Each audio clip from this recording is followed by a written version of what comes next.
Hello, hello. Marion Blin, coach et mentor de femmes puissantes et d'hommes puissants. Et ce soir, c'est mon 36 ou 37, je ne sais même plus, 36e jour, je crois, de mon défi 100 jours de live. Et ce soir, je me suis dit que j'allais illustrer une valeur qui est très importante dans mon monde, qui est donc s'affirmer exactement avec qui on est dans à peu près tous les domaines de sa vie et se réapproprier finalement les choses avec qui on est, avec ce qui nous caractérise, avec ce qui nous tient à cœur. Et hello Sarah, hello Chloé, oh là là, c'est trop cool de vous avoir avec moi en live. Et donc voilà, aujourd'hui j'avais envie d'illustrer encore une fois ce propos d'affirmation de soi qui en réalité est dans à peu près tous mes principes, toutes mes convictions, etc. Et j'avais envie de l'illustrer au travers d'un sujet que je me suis complètement réapproprié, qui est mon rapport aux réseaux sociaux. Et donc voilà, le propos de ce live, c'est vraiment d'illustrer comment on peut se réapproprier avec vraiment nos caractéristiques, le rapport à tout, en fait. Et donc là, j'illustre au travers des réseaux sociaux. Donc, moi, mon historique avec les réseaux sociaux, il n'a pas très bien débuté. Ça n'a pas été du tout le coup de foudre direct. En réalité, j'avais même tendance à me dire, il y a eu une erreur dans le programme, pourquoi je suis née à cette époque où les réseaux sociaux explosent. Moi, je raisonne pas avec ça. Et en fait, rétrospectivement, je pense que j'analyse ça avec le fait que je suis, donc encore une fois, de tempérament plutôt introverti. J'accorde beaucoup d'importance à établir des relations en tête-à-tête profondes. Et donc, les réseaux sociaux, quand on est on diffuse, on est one to any, on diffuse à plein de personnes à la fois une même information, c'est une énergie qui résonne pas tellement avec moi. Et j'ai même, en fait, au début, mon premier rapport aux réseaux sociaux, c'était, mais les réseaux sociaux, c'est vraiment le temple du voyeurisme. Parce que je me rappelle, donc moi, j'avais pas de compte ni Facebook, ni Insta, ni rien. Insta, je crois que je l'ai installé l'année dernière. Et Facebook, j'ai dû l'ouvrir parce que je faisais un master à Londres et qu'il y avait des cours et des informations qui étaient données uniquement via Facebook. Donc j'étais obligée de m'inscrire, mais je me suis complètement murée sur tous mes réseaux, impossible de me trouver. Et donc je me rappelle qu'à l'époque, j'avais des amis qui me disaient tu sais, Machine qui était avec nous au primaire, maintenant, voilà, elle s'est reconvertie, elle fait ça, elle a 4 enfants. Et je disais, ah mais trop cool, tu l'as croisée, tu l'as eu au téléphone, vous avez repris contact? Ah bah non, j'ai son Facebook. Et ça, moi, ça me semblait bizarre parce que j'ai un peu du mal à concevoir, en fait, dans quelle énergie on est quand, en fait, on regarde la vie de quelqu'un sans avoir du tout l'intention de reconnecter avec cette personne, en fait. Je comprends pas. Est-ce que c'est du coup par curiosité, du coup par voyeurisme, est-ce que c'est par comparaison, est-ce que c'est pour maintenir un grand nombre de followers ou d'amis sur Facebook? En fait, moi, ça m'échappe. Je dis pas que j'ai raison, je dis juste que c'est quelque chose que je comprends pas très bien. Moi, si jamais... c'est simple, c'est soit la personne, j'ai réellement envie de creuser la relation et dans ce cas, je vais le faire en physique. Ou alors, à la limite, je vais le faire virtuellement, mais je vais du coup dialoguer avec elle, mais je vais pas avoir... je sais pas, 500 amis avec qui, en fait, je ne parle qu'à 10%, même pas. En fait, je comprends pas très bien l'intérêt, et donc voilà, ça me choquait. Je me rappelle même une fois, il y a une amie qui m'a annoncé, enfin qui m'a pas annoncé, mais qui m'a dit ah oui, ta cousine, je sais pas, ah oui, ses enfants ils sont à une compétition de voile. Et j'étais là, attends, ma cousine, tu l'as croisée quand j'avais 10 ans, un anniversaire, elle est à l'autre bout du monde. Euh, T'as son numéro, tu t'es payé un aller-retour en Nouvelle-Calédonie, qu'est-ce qui se passe? Et en fait, bah non, je suis sur Facebook. Mais tu l'as vu une fois dans ta vie. Et en fait, voilà. Après, cette personne ne faisait rien de mal parce que ma cousine avait choisi de partager ces informations-là, et en tout cas publiquement ou en tout cas à ses amis. Et donc, il n'y avait pas de problème avec ça, mais je trouvais juste ça, pour moi, c'était étrange. C'est étrange ce truc.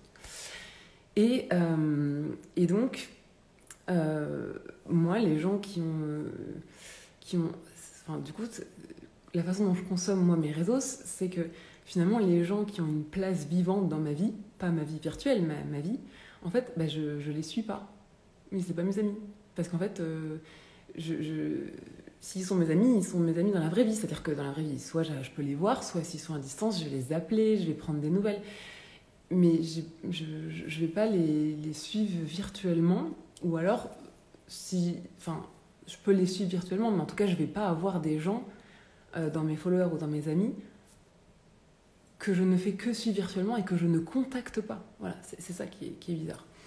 Et le résultat de ça, c'est que la façon dont je consomme les réseaux, c'est qu'en fait, moi, j'ai moins d'une quinzaine de comptes que je suis. Parce qu'en fait, je ne suis que soit par intérêt. Genre, j'apprends plein de trucs avec la personne, c'est un de mes centres d'intérêt, donc voilà, j'apprends. Donc c'est du contenu enrichissant. Soit par soutien, par conviction. Donc je soutiens... voilà, je soutiens, par exemple, là, j'avais une de mes coachées que je soutiens parce que son projet est incroyable et que je la soutiens par conviction. Et donc, voilà, soit par intérêt, soit par conviction, mais je ne suis pas juste si je prends pas de news, en fait. Je suis pas quelqu'un qui, soit son contenu m'intéresse pas particulièrement, soit il correspond pas spécialement à mes convictions, mais c'est juste que j'étais assis à côté de lui en 6e, quoi. Ça, je trouve ça bizarre. Voilà, donc ça, c'est une caractéristique chez moi, c'est que je suis très peu de comptes. Autre chose aussi, c'est que je me rends compte que quand je regarde mon feed, je m'arrête à vous êtes à jour. Et encore pas systématiquement, mais à la limite, le plus loin que je vais, c'est vous êtes à jour. Jamais je ne vais plus loin. Parce qu'en fait, je laisse pas Insta ou en fait décider pour moi de ce que je vais voir. En fait, je choisis les contenus que je suis, je choisis les contenus que je soutiens. Et donc, en fait, et puis surtout, je trouve ça hyper énergivore pour moi, encore une fois, d'aller se perdre dans les propositions de l'algorithme d'Instagram. Et donc, voilà, je m'arrête là. Au moins, je sais que ce que j'ai vu, en fait, j'ai choisi de le voir. Et ça m'intéresse et ça me concerne. Je dis pas que je me laisse pas surprendre par un contenu qui est poussé et qui serait en phase. Je critique pas ça. Je dis juste que je me laisse pas happer par ensuite qu'a décidé Instagram de me faire voir. Ça, non. Et d'ailleurs, régulièrement, je date, c'est-à-dire que je me pose régulièrement la question, tiens, ce compte-là, ça fait un moment que je le suis plus, c'est plus trop dans mes centres d'intérêt aujourd'hui. Dans ce cas, je l'enlève. Comme ça, je sais qu'entre guillemets, je ne suis pas polluée dans mon feed sur ce contenu qui n'est plus dans mes centres d'intérêt. Voilà, donc, encore une fois, je ne dis pas que c'est ça qu'il faut faire, je dis juste que voilà comment je m'approprie ma consommation des réseaux sociaux en fonction de qui je suis, de mon énergie, de mes valeurs, de ce qui est important pour moi et ce qui ne l'est pas. Également, j'ai remarqué que donc moi, je ne like pas.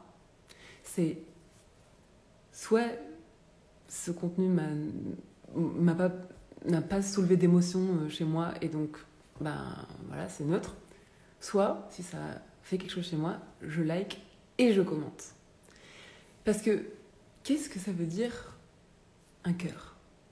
Qu'est-ce que ça veut dire? En fait, tout le monde like tout le monde. En fait, ça veut dire quoi un cœur? Ça veut dire allez, je suis gentille, je t'envoie un cœur de plus, comme ça augmente ton compteur. Ça veut dire j'ai adoré ce que t'as fait. Ça veut dire euh, je t'ai vu. En fait, ça veut dire quoi un like? Et donc, moi, donc en fait, moi, je like peu, très très très peu. Mais quand je like, je mets un commentaire. Et dans le commentaire, je, en fait, je partage ce que le contenu m'a fait. En fait, ce que ça m'a fait ressentir, ce sur quoi ça m'a fait réfléchir, si ça m'a fait rire, si ça m'a touché, si ça m'a ému, si ça m'a inspiré. En fait, je vais essayer de mettre le doigt sur qu'est-ce qui m'a percuté en fait. Parce que je me dis, ben, en fait, c'est ça qui a de la valeur. Est-ce que c'est juste d'avoir un nombre de likes qui a de la valeur? Moi, personnellement, je regarde pas mes stats, en fait. En fait, le nombre de likes, ça n'a pas de valeur pour moi. Par contre, un commentaire, là, pour le coup, ça a de la valeur. Parce que la personne valorise suffisamment l'apport de mon contenu pour prendre le temps de me restituer quelque chose. Et donc, voilà, pour moi, ça a de la valeur. Encore une fois, je parle de moi. Je dis pas que c'est mal de liker sans faire de commentaires. Je dis juste que c'est comme ça que moi, je consomme mes réseaux. Et je consomme mes réseaux parce que je suis comme ça, en fait. C'est moi. Voilà. Et donc, d'où le fait que, d'ailleurs, je ne peux pas suivre un nombre infini de comptes. C'est que comme je consomme réellement avec intention mes réseaux, je ne peux pas le faire sur 500 comptes. Clairement, voilà. Donc ceci explique cela. Et donc, ce qui est intéressant, c'est que la façon dont je consomme mes réseaux, en fait, a été exactement comment dire, le mode d'emploi dans ma création de mes réseaux. En fait, je calque la façon dont je crée mes contenus sur la façon dont je consomme mes réseaux sociaux. Et donc, typiquement, moi, j'ai jamais démuré mon compte perso. Voilà, j'ai créé un compte professionnel sur Insta pour mon business, mais j'ai jamais démuré mon compte perso. Donc, en fait, personne ne sait qui je suis sur mon compte perso. J'ai 0 amis sur mon compte perso. Il est complètement muré, donc en fait, personne ne peut rien voir. Je ne publie rien. C'est un compte que j'avais ouvert quand je m'étais intéressée à certains contenus sur plein de trucs, à mes centres d'intérêt, l'éducation, la nutrition, le dev perso. Et donc, j'avais pris quelques comptes et je les suivais grâce à ce compte-là, mais je me suis complètement murée. Parce qu'encore une fois, voilà, j'avais pas spécialement envie de partager moi-même virtuellement. Et donc là, j'ai créé un compte professionnel donc, différent, mais du coup, je n'ai pas démuré mon compte perso et je ne le démurerai pas en fait. Et donc, quand je dis que quand je crée mes réseaux, je les crée à l'image de la façon dont je les consomme, c'est que, en fait, j'ai pris quelques notes. Voilà, tout comme je suis moi-même très peu de comptes, je ne m'attends pas à ce que tout le monde me suive. C'est-à-dire que moi, je ne suis que les comptes qui ont de l'intérêt pour moi ou qui reflètent mes convictions. Et donc, je m'attends à ce que les gens qui me suivent, c'est parce que mon contenu a de l'intérêt pour eux ou qu'ils soutiennent, les messages que je fais passer correspondent à leurs convictions et qu'ils ont envie de soutenir ça.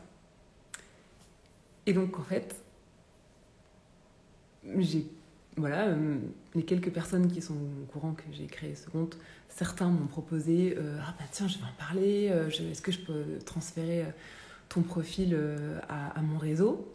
Et donc j'aurais pu toucher 500 personnes si j'avais multiplié mon réseau, plus le réseau de mon chéri, plus le réseau de mon ami, en fait. Et je leur ai dit, alors attends, est-ce que tes 500 contacts sont intéressés par mon contenu, tu penses?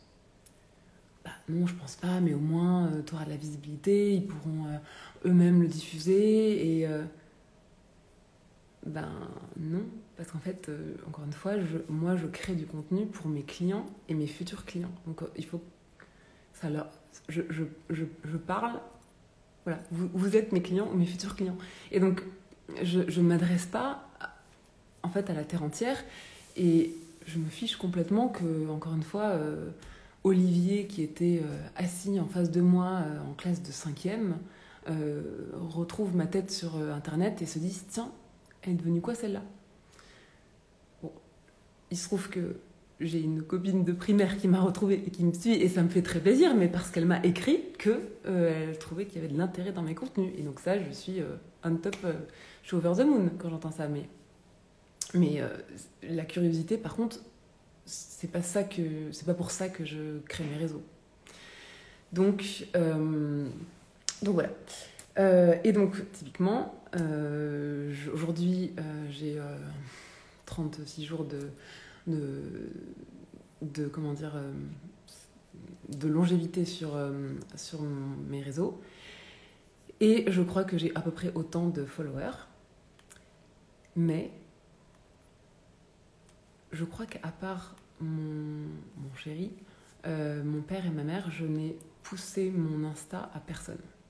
Je n'ai donné mon compte qu'à des gens qui me l'ont demandé, ou qui m'ont dit ou qui m'ont demandé si tu fais quoi, je crée mon activité, et donc ça y est, tu te lances sur les réseaux, ok, dans ce cas je veux bien te suivre, mais je n'ai poussé mon profil à aucune des personnes qui me suivent, sauf mon père et ma mère, parce que en fait clairement j'arrivais pas à leur expliquer ce que je voulais faire, et je leur ai dit écoutez, en vrai vous voulez comprendre ce que je vais faire, suivez-moi, ça sera plus simple, vous comprendrez. Donc, mais encore une fois, par exemple, mon frère, il a aucune idée que je suis sur les réseaux, alors que mon frère, je suis super proche de lui, voilà, je l'adore, et voilà, mais voilà. Et donc en fait, encore une fois, je suis super fière parce que les 36, 37, 39, je crois, enfin bon, bref, le nombre de followers que j'ai aujourd'hui, il est tout petit, mais en fait, c'est des personnes qui sont là, soit par intérêt, soit par conviction, et en fait, il n'y a que ça qui m'intéresse, donc en fait, je les valorise énormément. En fait, ces personnes-là, et quand j'en vois un nouveau qui vient, qui arrive, et qui en plus vient me dire tu sais quoi, c'était intéressant, j'ai vu ce live-là, tiens, c'était intéressant ton point de vue, etc. En fait, pour moi, ça vaut les 500 followers que j'aurais pu avoir juste en faisant circuler mon nom. Clairement, je valorise beaucoup plus ça. Ensuite, voilà, donc comme je disais, je pense et je crée mes contenus pour mes clients et futurs clients. Donc, je pars du principe qu'ils sont intéressés par les sujets que je traite, qu'ils sont également sensibilisés un minimum. Donc, voilà, je ne dis pas qu'il faut que j'explique chaque concept. En revanche, évidemment, il faut que je sois plus claire sur le vocabulaire que j'utilise, et voilà, quand j'emploie tel mot, qu'est-ce que j'entends par là, parce que voilà, c'est pour ça que j'ai expliqué ce que j'entendais par mentor versus coaching. C'est pas une définition universelle, mais voilà, maintenant quand je vais parler de mentorat, si quelqu'un me dit un jour mais attends, je comprends pas, pourquoi tu parles toujours de mentorat et pas de coaching, je peux renvoyer à ce contenu-là. Et puis voilà, donc je fais ça pour encore une fois mes clients et mes futurs clients, et donc je fais pas ça pour être aimé, liké ou validé par voilà, encore une fois le quidam du coin qui revoit ma tête de il y a 15 ans et qui se demande juste ce que je fabrique maintenant sur mes réseaux. Un autre indice qui reflète bien là, que voilà, du coup je crée mes réseaux en fonction exactement de comment je les consomme et de qui je suis, je me suis fait cette réflexion par rapport au hashtag. Donc moi j'étais dans un incubateur l'année dernière qui nous a un peu formés à comment on gère ses réseaux sociaux. J'ai un business coach également qui m'a bien expliqué à quoi servaient les hashtags et tout, qui m'a dit voilà, typiquement, quand tu débutes sur Instagram, l'algorithme te teste, donc prépare bien tes hashtags, voilà, préviens bien tout le monde que tu vas poster, parce que du coup, si tu as beaucoup de likes d'un coup, l'algorithme va te booster. Et donc j'ai bien compris toute la théorie autour des hashtags. Mais en fait, les hashtags, pour moi, ça sert à se faire référencer, à se faire voir par un maximum de gens. Ça n'est pas mon objectif. Moi, je veux que les personnes qui entendent parler de moi par du bouche-à-oreille, ou parce que réellement j'ai un contenu qui leur est arrivé parce que c'est quelque chose qui est dans leur centre d'intérêt, je veux que ces personnes-là puissent vérifier sur mes réseaux que mes valeurs, mon énergie, tout est cohérent. Et que s'ils sont intéressés par un accompagnement avec moi, en fait, ils puissent checker que c'est bien ce qu'ils recherchent, en fait. C'est mon seul objectif. Donc, en fait, je me fiche d'apparaître quand on tape, j'en sais rien, moi, leadership ou yin yang. Je me fiche d'apparaître dans les moteurs de recherche. C'est pas mon objectif. Donc, en fait, depuis le début, je ne mets aucun hashtag. Et puis, j'ai prévenu personne. Le premier post que j'ai fait, je l'ai fait avec moi-même. Et j'ai prévenu personne. Et voilà. Encore une fois, je ne dis pas que c'est bien ou que c'est mal, je ne dis pas que c'est ça qu'il faut faire, je dis juste que, encore une fois, c'est pour illustrer comment je m'approprie quelque chose en fonction de mes objectifs, mes valeurs, voilà, mes ambitions. Ah oui, il y a un autre point aussi que j'ai réalisé, c'est que, donc moi je suis... beaucoup en podcast notamment, je suis beaucoup de coachs, en tout cas des personnes qui développent des sujets qui m'intéressent en développement personnel ou alors sur l'éducation, sur plein de sujets en fait qui m'intéressent. Et souvent, quand ce sont des coachs par exemple, j'ai remarqué qu'ils ont tendance à utiliser beaucoup le vous, le tu. Et pour beaucoup, en tout cas de ceux que j'ai pu, sur lesquels j'ai pu tomber, il y a beaucoup de... donc voilà, vous faites toujours cette erreur de penser que c'est comme ci ou comme ça, vous confondez souvent les notions de ça et de ça, et donc je vous explique en fait quelle est la vérité. Ou alors, tu galères dans ton business parce que tu ne sais pas comment on fait pour créer une communauté. Donc voilà, je t'explique. Et donc, je ne dis pas que c'est pas bien. Ça marche très bien parce que là, je suis des gens qui utilisent ce type de langage et d'adressage et qui ont des communautés incroyables. Donc, je ne dis pas que c'est pas bien et je ne dis pas que ça ne marche pas et je ne dis pas que ça ne correspond pas à plein de gens. Je dis juste que ça ne résonne pas du tout avec moi. En fait, moi, je n'aime pas qu'on fasse qu'on présage de mon niveau de maturité sur le sujet dont on parle. En fait, j'aime pas qu'on fasse comme si j'étais neuneu et que j'avais rien compris à la vie et que voilà la vérité absolue. Non, c'est ta vérité. Et donc, j'ai remarqué que ça m'énerve un peu quand on faisait ça. Et surtout, moi, je me dis, mais ça se trouve, là, je parle et peut-être qu'un jour, il y a quelqu'un qui regarde ce live et qui a creusé le sujet dont je parle, mais à un niveau stratosphérique. Et qu'est-ce que je vais lui parler comme s'il avait rien compris, quoi. Je peux pas faire ça. Je sais pas qui va me regarder. Je peux pas présager du niveau de maturité, de connaissance du sujet dont je parle et de profondeur de la personne qui me regarde. Donc je ne peux pas dire, en fait, vous savez, quand vous faites ça, vous ne comprenez pas comment ça marche, voilà. Et j'essaie de ne pas trop parler en mode, alors, je vous explique le leadership, je vous explique ce que c'est. En fait, je parle de moi. Je parle de, voilà ce que j'observe, voilà ce qui m'aide, voilà comment je me suis affranchie de ça, comment je galère avec ça, comment je parle de moi. Et en fait, je me dis que les personnes qui sont faites pour faire un chemin avec moi, soit juste parce que mon contenu les intéresse, soit parce qu'elles sont intéressées par mes accompagnements, elles sauront parfaitement s'attribuer ce qui résonne dans leur vie. J'ai pas besoin de leur expliquer qu'elles elles ont rien compris et que je vais leur expliquer la vérité absolue. J'ai juste besoin d'être complètement authentique avec ma vérité pour leur proposer juste d'observer ça et de se dire ça me parle quand elle dit ça, ou alors là je me reconnais pas du tout. Et là, dans tout ce que je vous ai dit, il y a très certainement des choses sur lesquelles vous ne vous reconnaissez pas du tout. Vous comprenez même pas pourquoi moi je bloque sur telle façon de consommer. C'est parfait. Moi je suis juste en train, encore une fois, de démontrer comment je m'approprie le domaine des réseaux sociaux en fonction de ma sensibilité, mes valeurs, mon tempérament. Je regarde mes petites notes. Voilà, donc en fait, voilà, c'était en gros les notes que j'avais prises sur, voilà, encore une fois, comment je consomme et du coup comment je crée mes contenus en fonction de comment je consomme. Et le dernier, voilà, pour conclure, en fait, je me suis dit, en fait, quelles sont mes peurs par rapport aux réseaux sociaux aujourd'hui ? Donc mes peurs avant de me lancer, c'était clairement... je pense qu'il y en a plus d'un qui vont être choqués. Genre ceux qui ont connu la Marion 1.0 il n'y a pas si longtemps, ils doivent se dire oula, qu'est-ce qui s'est passé là, elle a une sœur jumelle en fait, c'est pas la même personne.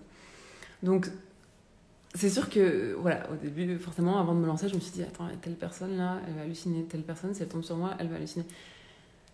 C'est sûr, je pense que c'est pareil pour tout le monde. Ça, c'était c'est la peur qui a été la plus dure à dépasser. Et maintenant, en fait, je me dis, en fait, si t'as des gens qui viennent se moquer, si t'as des haters, ce sera un très, très bon test pour ton alignement, ton courage, voilà, tes valeurs. Ta confiance dans le fait que tu t'adresses à tes clients, à tes futurs clients et pas aux autres. Et donc, voilà, je limite, je me dis, en fait, voilà, quand ça arrivera, ce sera un très bon test. Ah oui, j'ai une autre... j'ai un peu une autre peur aussi, j'appréhende d'être à un moment envahie de messages privés et je sais que j'ai surtout pas envie de me sentir obligée de répondre et d'être sur mon téléphone quand j'ai pas envie de l'être. Mais là-dessus, je fais confiance que en fait, ma capacité à gérer ça va grandir avec ma communauté. Et donc, voilà, je fais confiance que ce sera parfait et que si besoin, je saurai me restructurer. Voilà, aujourd'hui, je suis clairement pas armée pour avoir une grosse communauté, clairement. Et donc, c'est pas étonnant que j'ai une petite communauté, parce que je débute et que voilà, je me découvre. Mais je me dis que j'apprendrai sur le chemin. Et finalement, voilà, la seule... C'est pas une peur, parce que je sais que ça n'arrivera pas, mais la chose qui serait le pire pour moi, c'est de venir faire un live, désolée, je lisais un commentaire sur mince, il y a quelqu'un qui m'entend pas bien, j'espère que le son est bon. Désolée Sarah, je ne gère pas techniquement pour savoir si le problème vient de moi. Donc je disais, voilà, le plus grand piège dans lequel je pourrais tomber aujourd'hui, ce serait justement à un moment, je sais pas pourquoi, mais en tout cas à un moment de venir produire un contenu qui soit pas aligné, un contenu pour me faire valider, quoi. Voilà, j'espère que ça n'arrivera pas. En tout cas aujourd'hui je tiens le cap. Voilà, encore une fois, un long live. Je serais curieuse de savoir si pour vous ça a bien illustré la façon dont voilà, je me réapproprie en l'occurrence les réseaux sociaux en fonction de, voilà, encore une fois, qui je suis, mon univers, mes valeurs, mes croyances, mon tempérament, mon énergie. Voilà, en tout cas, c'était le but de ce live. Et je remercie vraiment toutes les personnes qui se sont connectées. C'est incroyable pour moi. Je sais pas, vous devez être peut-être 6, 7, et pour moi, c'est dingue. Donc, merci beaucoup. Et sur ce, je vous souhaite une très bonne nuit. À demain.